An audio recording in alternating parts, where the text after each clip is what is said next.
Boa noite a todos, encarnados e desencarnados. É uma alegria enorme voltar aqui, onde tudo começou, né, Carlinhos? Há um tempo atrás, primeira vez que eu vim na casa, e logo, pouco depois, já era espírito. Foi muito rápido. Inclusive, muitos estudos também começaram aqui. Eu pensei muito no tema. E eu confesso assim, que eu escolhi um tema que pode até causar estranheza em muita gente, porque é uma frase que todo mundo fala, que a maior caridade que podemos fazer pela doutrina espírita é a sua própria divulgação. Só que se você for pegar as obras básicas, em lugar nenhum nas obras básicas existe essa frase. Nós temos Paulo citando a caridade, nós temos várias pessoas, vários espíritos de luz que falam da caridade. Mas essa frase específica, ela não existe. Mas eu resolvi fazer a palestra em cima disso, um estudo, porque o que eu tenho observado hoje é um grande desrespeito com a doutrina. Nós somos espíritas, mas nós temos caridade com todo mundo, com todos, com todas as religiões, mas nós esquecemos a doutrina que nos consola e que nos faz pessoas melhores. Então eu acho que é um tema, principalmente nessa era de internet, de WhatsApp, que é só um clique sai multiplicando tudo, é um tema mais do que atual. Essa frase, na realidade, ela está no livro Estude e Viva, de Emmanuel e André Luiz, a psicografia de Chico Valdo Vieira, é a FEB, a 9ª edição, e está no capítulo 40, Socorro Oportuno. O texto que refere a essa frase fala o seguinte: lembra-te deles, os quase loucos de sofrimento, e trabalha para que a doutrina espírita lhes estenda socorro oportuno. Para isso, estudemos Allan Kardec, ao clarão da mensagem de Jesus Cristo e, seja no exemplo ou na atitude, na ação ou na palavra, recordemos que o Espiritismo nos solicita uma espécie permanente de caridade, a caridade da sua própria divulgação. Essa obra, ela não fala nada de Emmanuel. A única vez que fala de estudo é esse trecho também. No capítulo 16 do Evangelho, a gente tem o Consolador prometido. João 14, capítulo 14, versículos 15 a 17 e 26, traz a promessa do Cristo: se me amais, guardais os meus mandamentos. E eu rogarei a meu Pai, e Ele nos enviará o Consolador, o Espírito de verdade, que ao mundo não podia receber, porque não via e não o conhecia. O Consolador vos ensinará todas as coisas e vos fará recordar tudo o que vos tenho dito, mas vós conhecê-lo-eis. Kardec fala que o Espírito de verdade é Jesus e os Espíritos auxiliares. E o Consolador é o Espiritismo. Jesus também fala que na casa de meu Pai existem várias moradas.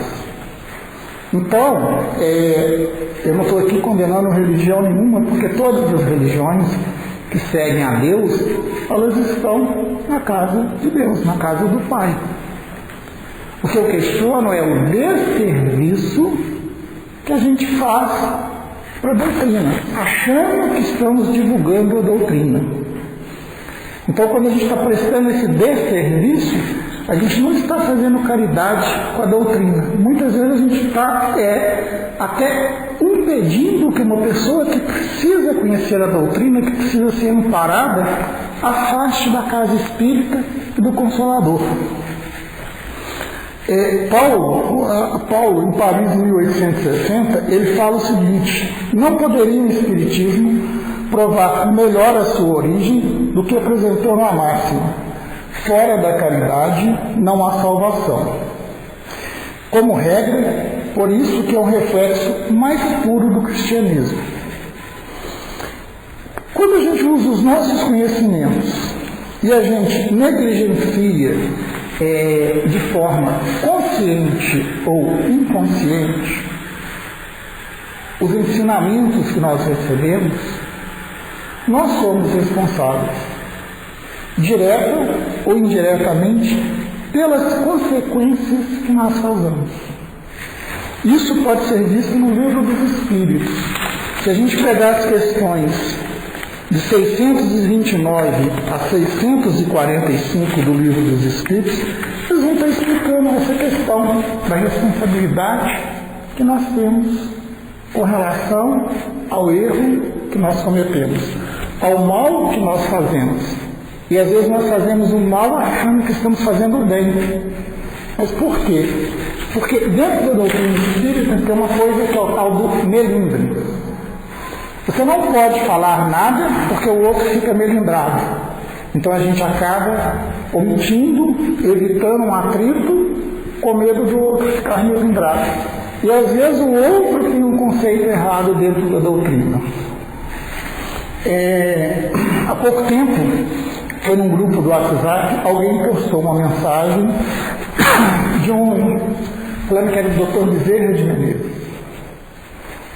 A mensagem literalmente tocava um bonde do terror, porque ela fala no fim dos tempos, em períodos de trevas, de desencarnes coletivos, grandes tragédias, e que para evitarmos isso, deveríamos fazer uma corrente todos os dias às 8 horas da noite.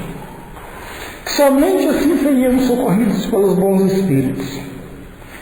Ora, a doutrina fala que o espírito de luz, ele está aqui para nos ajudar, nos auxiliar e trazer os bons ensinamentos das boas mensagens. Ela não fala para a gente seguir rituais. Ela não fala que nós temos que ser todos os dias temos que ajoelhar e pedir e suplicar aos bons espíritos para nos auxiliar. Ela não fala que os espíritos de luz vão vir aqui pregar mensagens de destruição e de separação. A doutrina fala em união, em unificação. Ela fala na nossa melhora moral, na nossa evolução. Ela fala também que a melhor encarnação que nós já tivemos é a presente, é a atual. Que não importa os erros que nós cometemos, porque esses a gente não consegue voltar e reparar, mas nós conseguimos fazer um futuro melhor. Esse é o ensinamento, o grande ensinamento da doutrina, que é a nossa evolução moral. Então, quando a gente pega uma mensagem dessa, e aí porque está lá, foi o Dr. Bezerra, que a gente não para pensar, para verificar a fonte, para verificar se o conteúdo está de acordo com o ensinamento da doutrina. A gente simplesmente retransmite a mensagem. O que nós estamos fazendo com aquele irmãozinho nosso que não conhece a doutrina, mas que simpatiza com a doutrina, frequenta um grupo de WhatsApp, ou às vezes vai numa casa espírita, porque precisa de ajuda? O que nós estamos fazendo com esse irmãozinho? Nós estamos falando para ele que a doutrina espírita é igual a qualquer outra religião. Temos os rituais, temos que seguir, senão nós somos castigados. Nós estamos falando exatamente o contrário do que a doutrina nos ensina. E às vezes a gente transmite achando que está ensinando. Então as mensagens que a gente recebe, a gente tem que ficar esperto hoje, porque muitas delas estão deturpadas. Infelizmente, muitos movimentos estão se aproximando da doutrina espírita, deturpando os conceitos, e as pessoas que não conhecem estão comprando conceitos errados, achando que estão seguindo a doutrina espírita. E isso é um problema muito sério, porque isso está inclusive dentro de casas espíritas. É um ponto complicado de se falar, é um ponto polêmico, mas as casas espíritas, elas não cobram dízimo, elas não têm carnê, elas vivem de quê? De doações. Elas vivem de bazares, vivem de almoços beneficentes e também vivem do Clube do Livro. Algumas editoras descobriram que o filão de vender livro é na casa espírita. Então o que elas fazem? Elas empurram livros, através do Clube do Livro, para as casas espíritas. Aí elas vendem um livro baratinho, a casa espírita repassa o livro no Clube do Livro com um lucro razoável. Tem uma editora que ano passado o livro era R$7, entregue na casa espírita, ficava R$7 para a casa espírita, e o Clube do Livro passava com uma mensalidade de R$25 a R$40. E algumas dessas editoras colocam livros que não são espíritas no meio, que são espiritualistas. Outras, como pertencem a movimentos paralelos à doutrina, alteram alguns conceitos. Aí o que acontece? A casa espírita, a direção da casa está preocupada que tem água para pagar, tem luz para pagar, tem às vezes aluguel, pensa na manutenção da casa, aceita o Clube do Livro. Quando ela faz isso, ao grande perigo. A pessoa que entra numa casa espírita e vê um livro à venda, ela supõe que aquele livro tem um aval da direção da casa, que os diretores da casa, que tem uma comissão que estudou aquele livro, que aquilo está de acordo com a doutrina. Compra o livro, aprende o conceito errado e coloca o conceito errado em prática. Eu estava voltando de Barbacena domingo e eu escutando uma palestra do Haroldo Dutra, ele falou um trecho que me marcou, que vai cair como luva no estudo. Ele fala o seguinte, que pior que a mentira é uma meia verdade. Porque a mentira você descarta. A meia verdade você pega aquilo que é verdade e de carona você traz a mentira que está embutida. Então, a gente tem que ter um senso crítico. Porque, às vezes, o livro não é espírita, o autor não é espírita. A editora faz o empoderamento das palavras, altera trechos, altera conceitos e vende o livro. Existem editoras que, inclusive, adulteram as obras básicas, com conceitos diferentes. Então a gente tem que ter, por isso a gente precisa estudar, conhecer a doutrina, e o fato de a gente ser espírita faz com que a gente procure saber a verdade. Porque a hora que você fala com alguém que você é espírita, a pessoa acha que você é uma pessoa melhor. Então a hora que você manda uma mensagem, ela acha que você está mandando uma coisa correta, uma coisa que está de acordo, e ela repassa porque ela confia em você. Então você está causando um mal, você não está causando um bem, porque você está ensinando errado. Em Argel, 1860, Fenelon já nos alertava para fazer o bom uso dos bens terrestres, porque deles resulta o bem. E o que é o bem? O bem é quando você faz algo que faz bem para alguém. Mas fazer bem para alguém não pode fazer mal para outra pessoa. Porque se ele faz bem para um e faz mal para outro, isso não é o bem.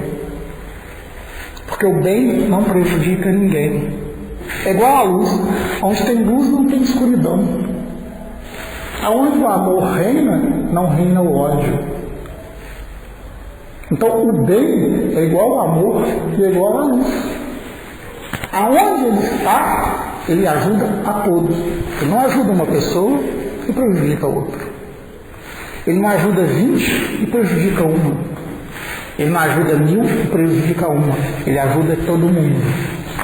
Então a gente tem que tomar cuidado com essa questão da tecnologia. E esse é o ponto que as pessoas pegam. A tecnologia, é muita informação que chega, as pessoas não estudam, às vezes nós temos preguiça de estudar, porque a gente fala assim, o que eu vou ganhar estudando? Porque eu vou chegar lá na casa, alguém vai falar e eu vou escutar. Mas às vezes a gente precisa estudar para saber se a pessoa que está falando certo ou está falando errado. Eu sempre que eu faço um estudo, eu pego vários estudos na internet. Com esse tema específico eu achei 2 ou 3, mas eu achei outros estudos que dava para encaixar. Alguns desses estudos, na hora que eu fui checar a fonte, que eu sempre checo a fonte que o autor cita, ele citava trechos, e a hora que você ia verificar nas obras básicas, nas obras citadas, não existiam os trechos citados. E as pessoas compram isso. Porque se você faz um estudo, você coloca uma referência, qual é a tendência? Isso aqui é coisa séria. Quem fala na frente tem uma responsabilidade muito grande, porque quem escuta acha que quem fala na frente está falando a verdade. Mas se a pessoa está falando errado? Eu, domingo, ouvi uma médica mandando o pessoal parar de usar sal refinado. A médica dizia que o sal refinado é uma bomba relógio para a saúde. Aí mandava as pessoas usarem sal do Himalaia e pingar 2 gotas de iodo. Cada um tem que tomar 2 gotas de iodo por dia. Sal do Himalaia, para quem não conhece, não é todo mundo que pode usar. Quem tem problema renal não pode nem passar perto. Ele tem pouco sódio, mas ele tem muito potássio. Então é um veneno para quem tem problema renal. 2 gotas de iodo por dia é suficiente para causar um problema de saúde. Porque você está tomando uma overdose de iodo. A dose de iodo que existe no sal refinado é na casa das microgramas, que é o necessário para a gente não ter doença, para manter o nosso organismo funcionando. Então, quem olha que é uma médica, dando uma entrevista num canal de televisão, toma isso como verdade e passa para frente. E aí aquele negócio, um passa para frente, que passa para o outro, que passa para o outro, porque quem passou eu conheço, eu confio. Ninguém vai checar a fonte. Ninguém checa se a informação que chega procede ou não. Por isso que a gente tem que prestar atenção. E o problema, às vezes, da falta de caridade, ele começa dentro da casa espírita. Olha só, existem casas espíritas que, para manter a casa, fazem almoço, fazem jantar, fazem bazar. Em algumas casas, a gente sabe, quando você fala que um almoço ou jantar, vamos fazer uma feijoada, por exemplo, se tiver só refrigerante ou suco, vão 100 pessoas. Se você começar a vender cerveja, uma cachaçinha, vai 1000. Aí o que eles fazem? Eu quero dinheiro, eu vou vender bebida alcoólica. Há pouco tempo eu questionei uma pessoa com isso, ela falou comigo assim, cada um tem seu livre-arbítrio. Se a pessoa quer beber, o problema é dela, eu não sou o responsável. Engano.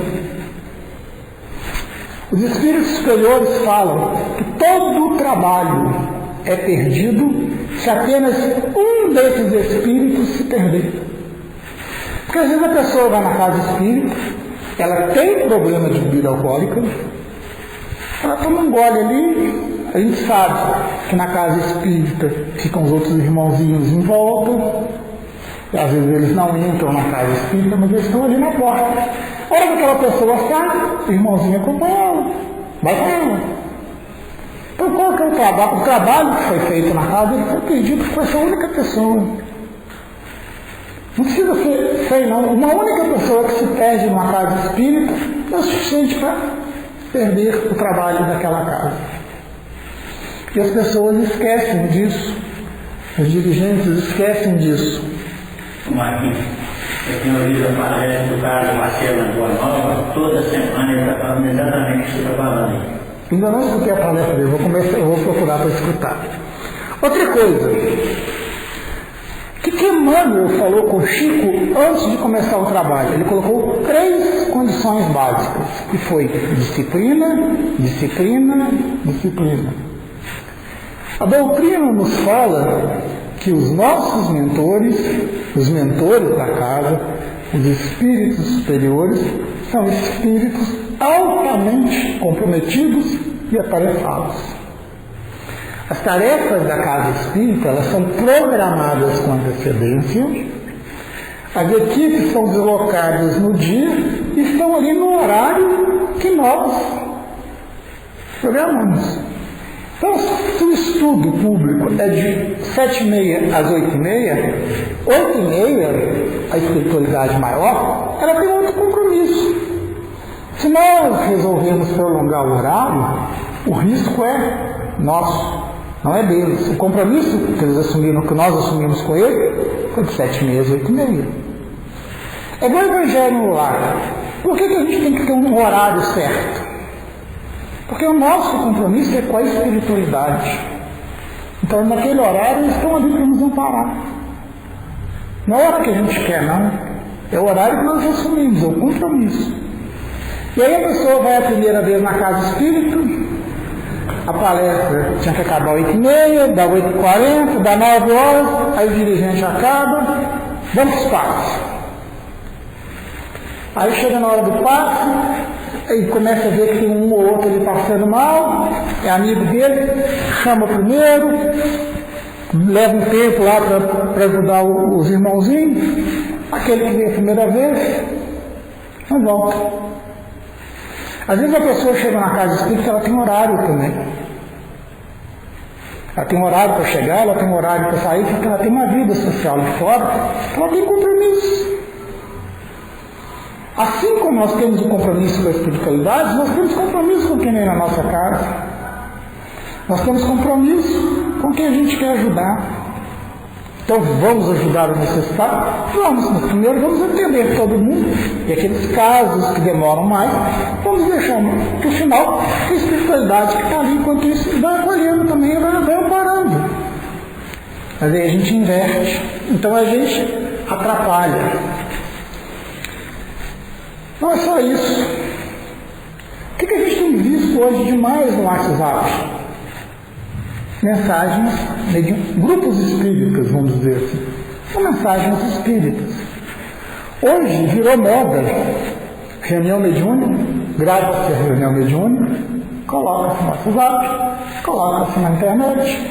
A psicografia joga-se no WhatsApp, joga-se na internet. E o que Kardec falava? Aliás, antes da doutrina, em 646 a.C., Jeremias já falava: não escuteis as palavras dos falsos profetas que vos enganam. Eles publicam as visões de seus corações e não o que aprenderam da boca do Senhor. São João, na primeira epístola de São João, no capítulo 4, versículo 1, ele fala: não creiais em qualquer espírito, experimentai se os espíritos são de Deus, porquanto muitos falsos profetas se têm levantado no mundo.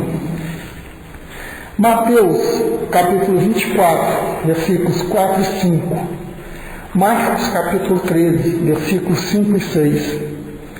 Fala o seguinte: levantar-se-ão falsos cristos e falsos profetas, que farão grandes prodígios e coisas de espantar, a ponto de seduzirem os próprios escolhidos.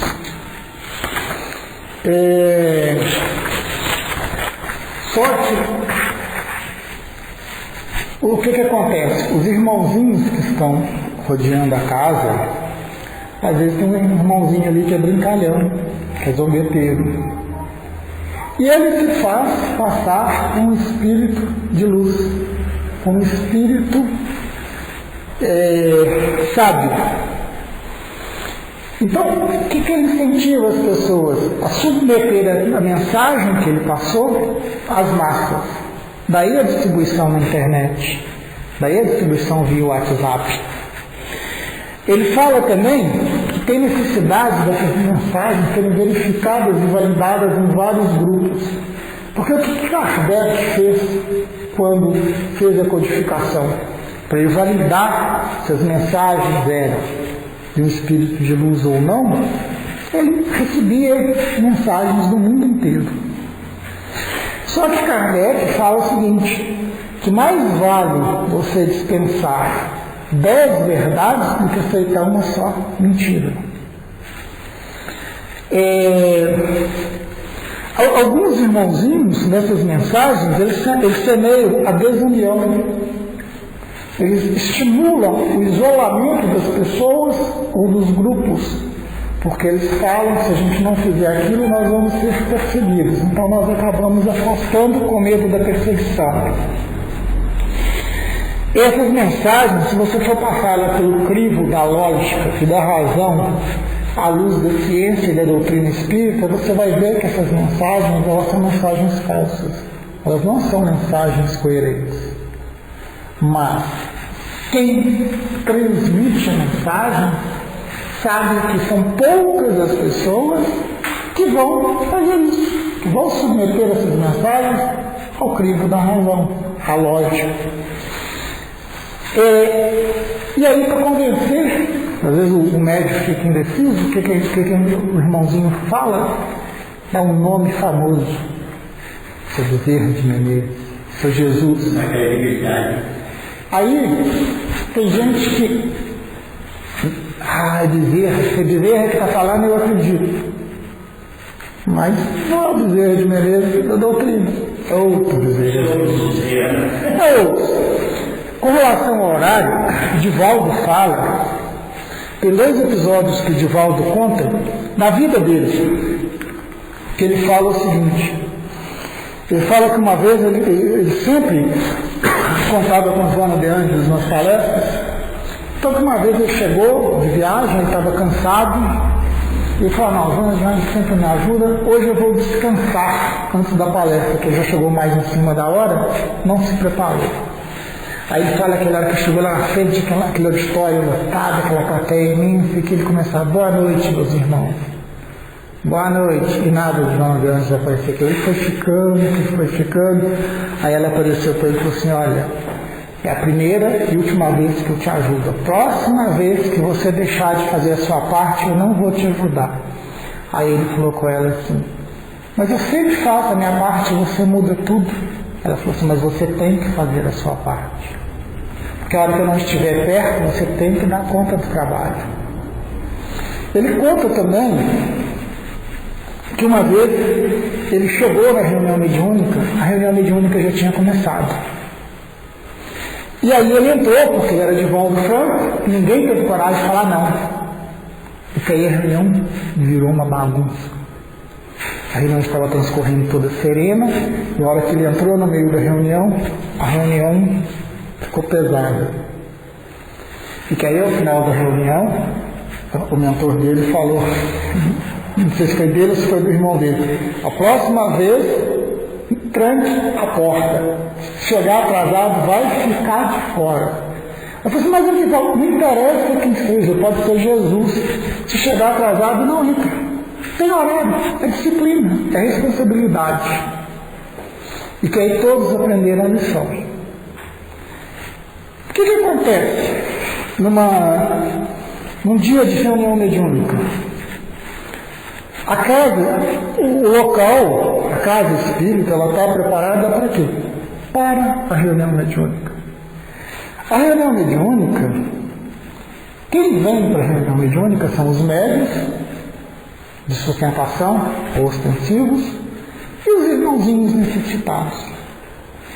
A maioria dos irmãozinhos que vêm desencarnados não são espíritos de luz, são espíritos que ainda precisam do nosso fluido anímico, do nosso choque, do choque anímico, para que possam começar a se recompor e seguir o seu caminho evolutivo. Aí, por caridade, o que às vezes nós espíritas fazemos? Tem um irmãozinho precisando de passe. Vamos tomar o passe. Entra com ele, passa no meio da sala da reunião mediúnica, dá o passe naquele irmãozinho e deixa ele embora. Aquele irmãozinho que passou a sala de passe, às vezes ele está com um obsessorzinho, obsessorzinho ali, passa na sala, toma o passe, aquelas pessoas vão embora. Mas na hora que ele sai da sala de passe, atravessa a sala de reunião para ir embora, o que acontece? Ele leva outro com ele. Pior do que ele tinha. Chico, quando visitou Zé Arigó falou que ia curar ele, o que ele falou com ele? Não, meu amigo, assim tá bom. Esse problema eu conheço. Você vai tirar esse e vai vir outro.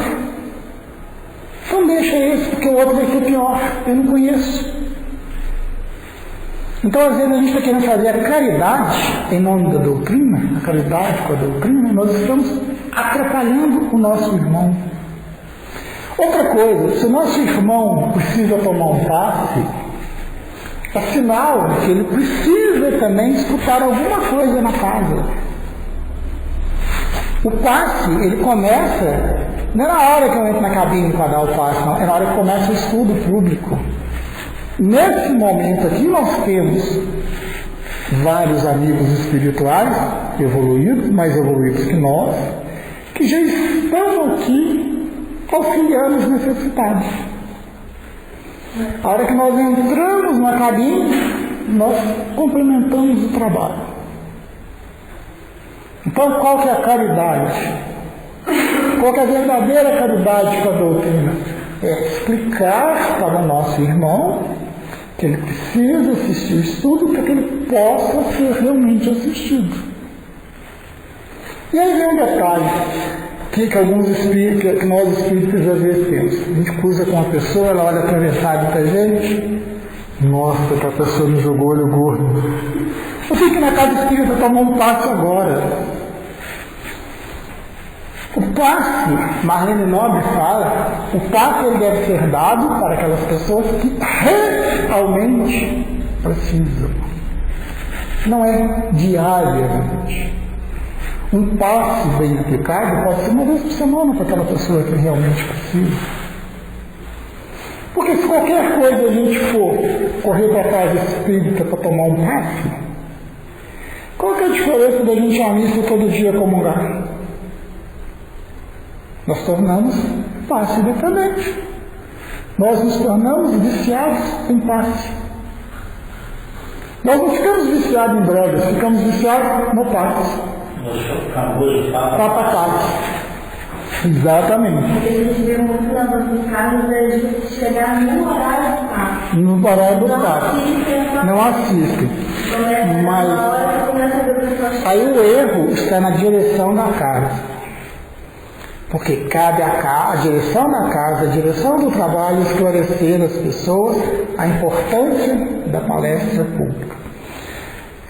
No curso da doutora Marlene Nobre, o Passe como Cura Magnética, ela fala que quando alguém chega no meio da palestra, na hora do passe, entra para tomar passe, ela está ocupando os nossos irmãos evoluídos, que estão ali para ajudar quem realmente precisa.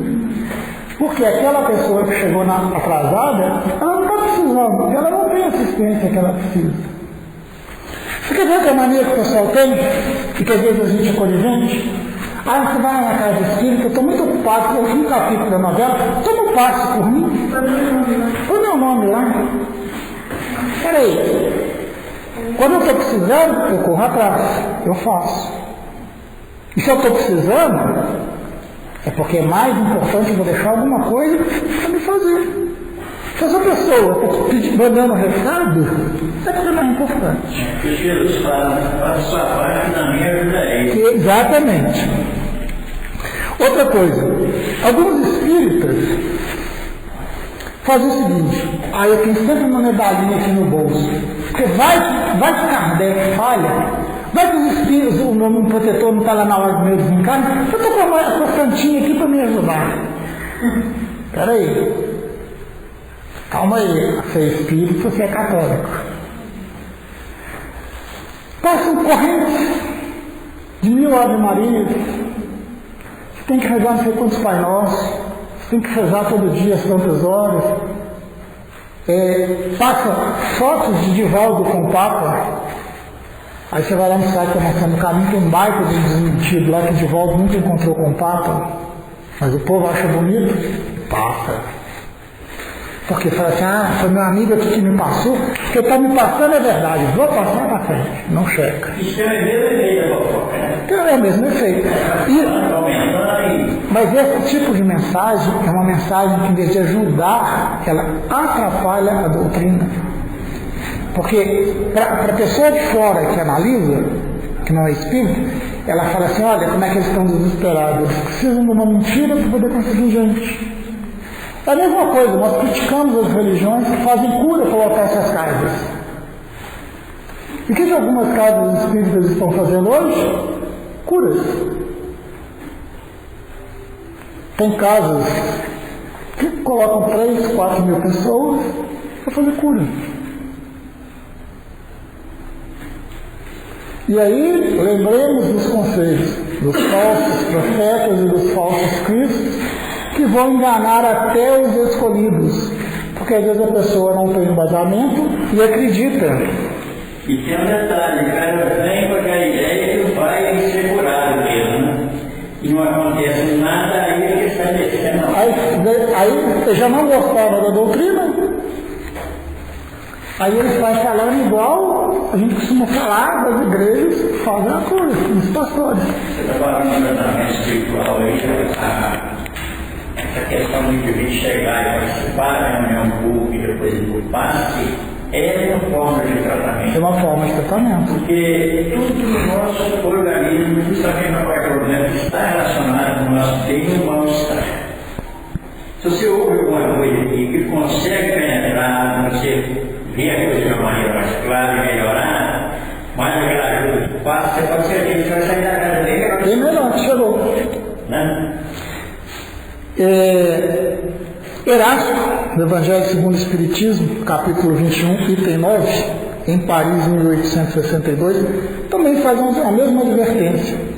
Desconfiai, pois, dos falsos profetas numa época de renovação, qual a presente, porque muitos impostores se dirão enviados de Deus.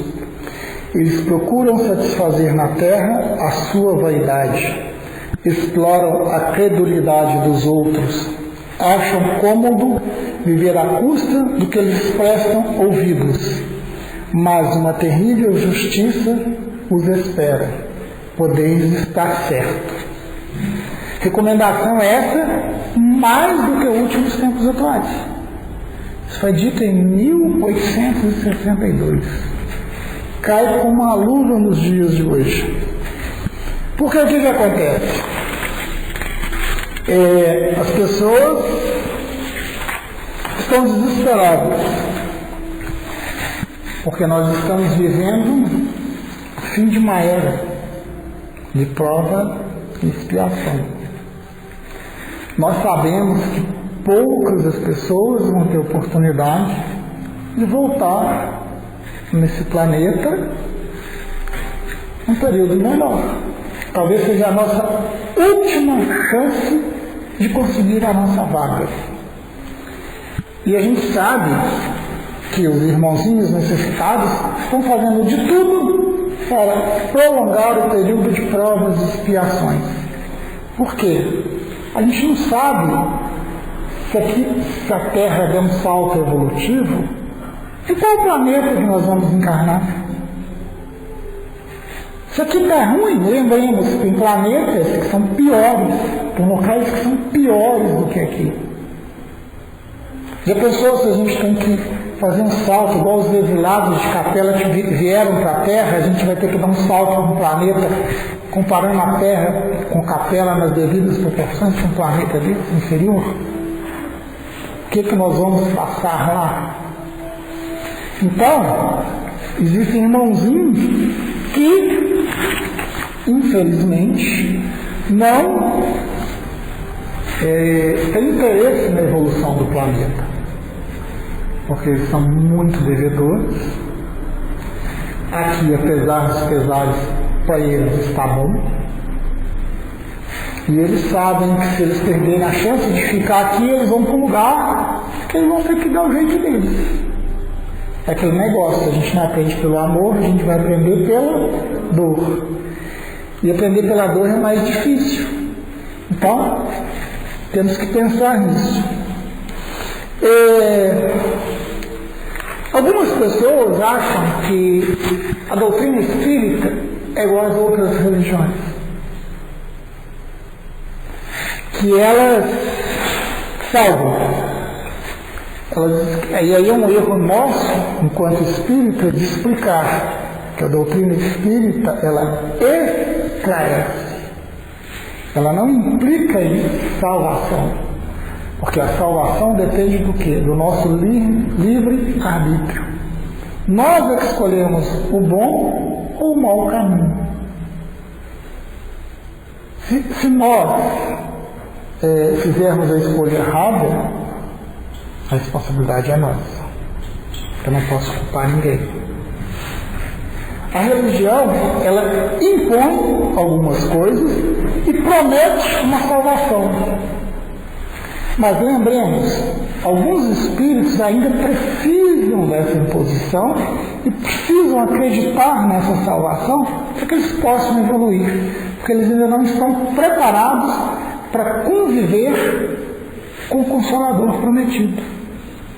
Eles ainda não têm essa estrutura para absorver esses ensinamentos. E como que a gente passa esses ensinamentos? Como que a gente mostra para as pessoas que nos procuram como que a gente faz? A doutrina fala que o grande diferencial é a nossa mudança, é a nossa evolução. Transformação moral. Reconhece-se um bom espírita pelos seus atos e pela transformação, acima de tudo pelo esforço que ele faz para dominar suas más tendências. É interessante porque às vezes a gente fala assim: aquele cara ali espancou a mulher na rua. Mas às vezes a gente esquece, a gente julga. Mas a gente não vê o esforço que aquela pessoa fez para espancar outras 100, 200 pessoas. Às vezes ele espancou uma, mas às vezes na encarnação passada, ele espancava era milhares. O cara matou uma pessoa. Na encarnação passada, ele matava era centenas, milhares. E às vezes, por não matar uma só, ele tem que fazer um esforço danado. E aí a gente vai aqui e mete o pau. E o que a doutrina fala? Que a gente tem que ter caridade até com os criminosos. Porque às vezes não, com certeza, nessa encarnação, os crimes deles são menores do que na encarnação passada. Ninguém vem aqui para matar mais gente que matava da vez passada. Ninguém vem aqui para prejudicar mais pessoas do que prejudicou na encarnação passada. Porque se fosse assim, nós não estaríamos numa doutrina evolutiva, nós estaríamos numa doutrina involutiva, nós estaríamos regredindo. E para a gente encarnar, a gente já tem que fazer um sacrifício imenso. Porque esse corpo nosso de pele e osso é um corpo que agride o nosso espírito. É um corpo que é muito, mas muito desconfortável para o nosso espírito. Mas ele precisa desse corpo. Para quê? Para ter a proteção dos inimigos que ele fez em vidas passadas. Enquanto nós estamos acordados, estamos conscientes, é muito difícil o obsessor conseguir nos atingir. Mas a hora que a gente dorme, o que acontece? O nosso espírito sai do nosso corpo. Na hora que ele sai do nosso corpo, ele aproxima de quem? Geralmente, dos amigos que ele tinha na encarnação passada. Então, às vezes, você vê pessoas deitadas falando: a partir de amanhã eu não bebo, a partir de amanhã eu não vou usar droga, a partir de amanhã eu não vou brigar com a minha esposa. Ele dorme fazendo um monte de promessa que as pessoas falam assim: nossa, a promessa dessa pessoa é sincera. No dia seguinte, a hora que a pessoa acorda, ela está com mais raiva, ou ela volta com aquele instinto de brigar, de beber, de fumar maior. Porque a hora que ela dorme, o espírito sai do corpo. Ele encontra com os irmãozinhos da outra encarnação. Vai parar de beber? Bobagem. Você sempre bebeu, nunca fez mal. Vamos lá, vamos tomar uma. Aí ele vai. E o que a doutrina fala com a gente? Que antes de dormir, nós devemos pedir o quê? Aos nossos mentores, aos nossos protetores, para nos ajudar, nos auxiliar. Divaldo, Raul Teixeira, inclusive, aconselha que nós peçamos para que nós possamos ficar com eles, mesmo que nós não trabalhemos, nós possamos assistir o trabalho deles. Porque enquanto nós estamos perto de um espírito de luz, um espírito da treva não chega perto. E aí o que acontece? Às vezes o irmãozinho procura a gente na casa espírita, no atendimento fraterno, com um monte de problema, e aí você escuta, aí fala com a pessoa: você tem que vir 9 quartas-feiras numa palestra pública, você tem que tomar o passe, tem que tomar água frutificada. Mas ele esqueceu o mais importante, de orientar esse irmão necessitado a mudar seu padrão vibratório, a mudar o seu comportamento. Porque enquanto nós não mudamos o nosso padrão vibratório, nós vamos continuar cometendo os mesmos erros. É aquela história: a mulher casa com o cara, aí o cara começa a beber, começa a espancar ela separa dele, arruma outro, fala assim: esse agora vai ser melhor. Depois se encontra com ela um tempo depois: e aí, fulano, você está triste? Não, aquele cara era pior do que o outro. Isso porque eu vou falar um monte de palavrão mesmo. Mas ela não mudou o padrão vibratório. Se você não muda o seu padrão vibratório, você vai continuar com os mesmos problemas. Você vai continuar atraindo as mesmas coisas. Então nós precisamos mudar o nosso padrão. Outra coisa que eu vejo às vezes: você vai numa casa, ela lê o Evangelho, no estudo público, lê-se o Evangelho segundo o Espiritismo. Aí a explicação é sobre alguma coisa ligada a Umbanda, budismo, Tai Chi ou outra religião.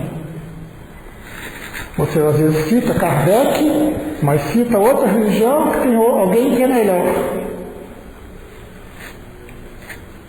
Peraí, eu sou espírita, mas eu estou escutando outra coisa.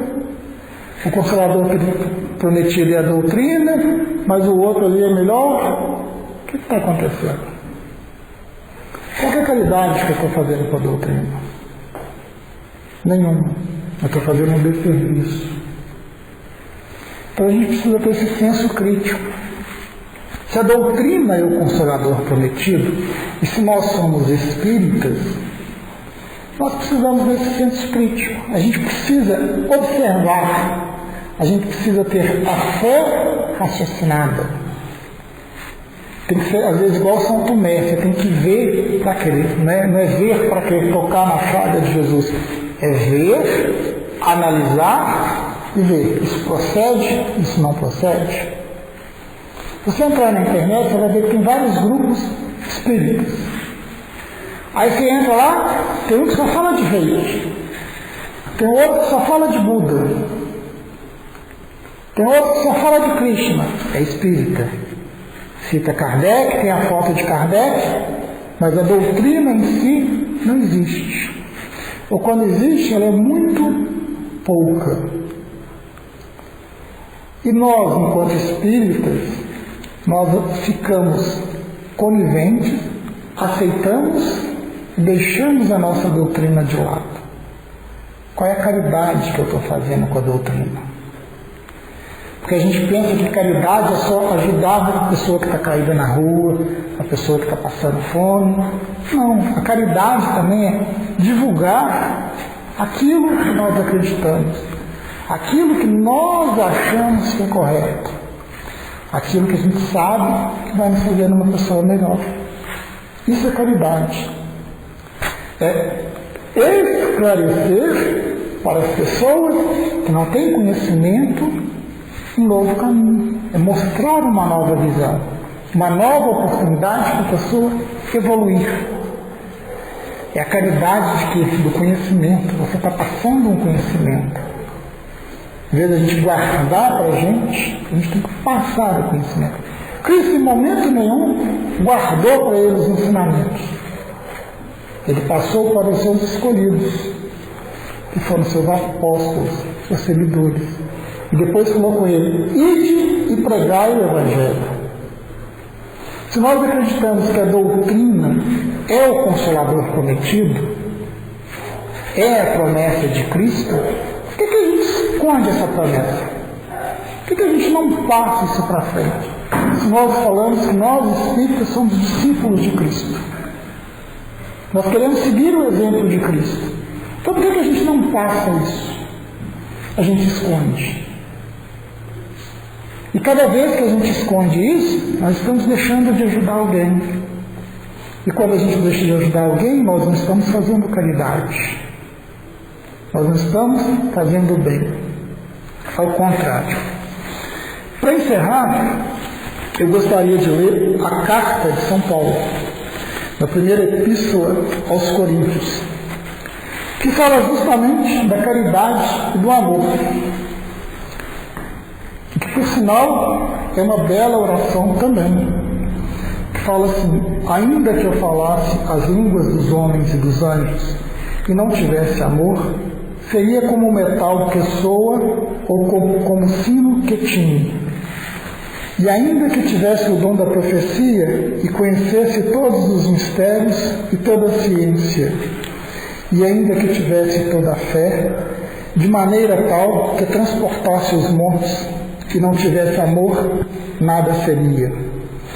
E ainda que distribuísse toda a minha fortuna para o sustento dos pobres, e ainda que entregasse o meu corpo para ser queimado, se não tivesse amor, nada disso me aproveitaria. O amor é paciente, é benigno. O amor não é invejoso, não trata com leviandade, não se ensoberbe, não se porta com inocência, não se porta com indecência, não busca os seus interesses, não se irrita, não suspeita mal, não folga com a injustiça, mas folga com a verdade. Tudo tolera, tudo crê, tudo espera, tudo suporta. O amor nunca falha. Havendo profecias, serão aniquiladas. Havendo línguas, cessarão. Havendo ciência, desaparecerá. Porque em parte conhecemos e em parte profetizamos. Mas quando vier o que é perfeito, então o que é em parte será aniquilado.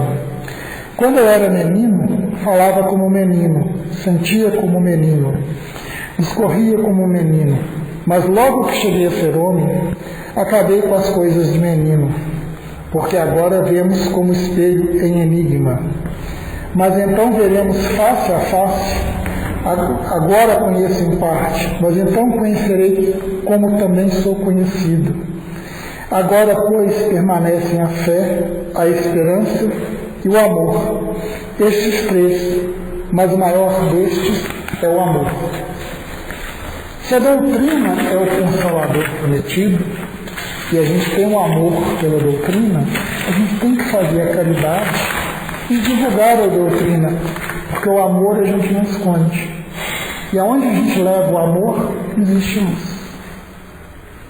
Paz e luz a todos.